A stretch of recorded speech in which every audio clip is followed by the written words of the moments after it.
তাড়াতাড়ি উঠান, দেরি হয়।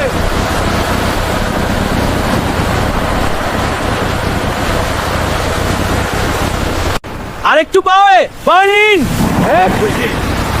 পাশে লেগে যাবে, চিন্তা করিস না, আমি দেখছি। আরেকটু পাওয়ে, সাবধান, সোজা রাখো। হঠাৎ বাসটা ফেরি থেকে পিছলে নদীর মধ্যে পড়ে গেল।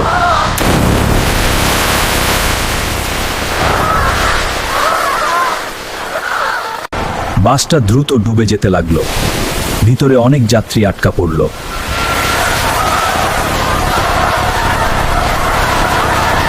কিছুক্ষণ পর একটা বাচ্চা আর 4-5 জন যাত্রী ভেসে উঠল।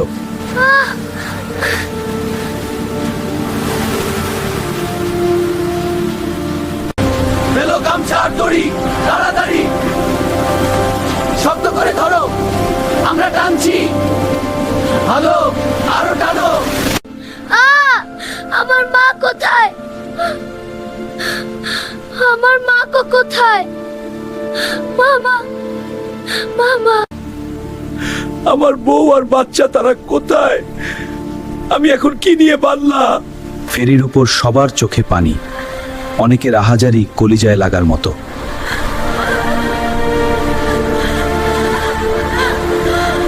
হেল্পারটি একদম চুপ করে দাঁড়িয়েছিল। আমার ভুলের জন্য এতগুলো মানুষ।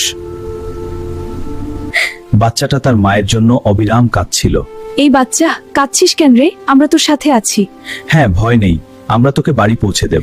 আমার আম্মু কোথায়?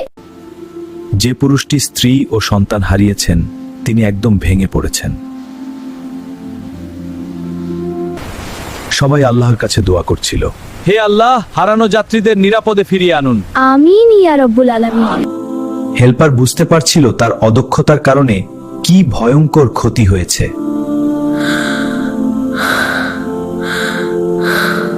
নদীতে উদ্ধারকারী নৌকা খুঁজে বেড়াচ্ছিল। এদিকে তাকাও, কেউ আছে কি? ওখানে, ওই যে সামনে আসছে। যারা বেঁচে ফিরেছে তারা সবাই চুপ করে বসেছিল।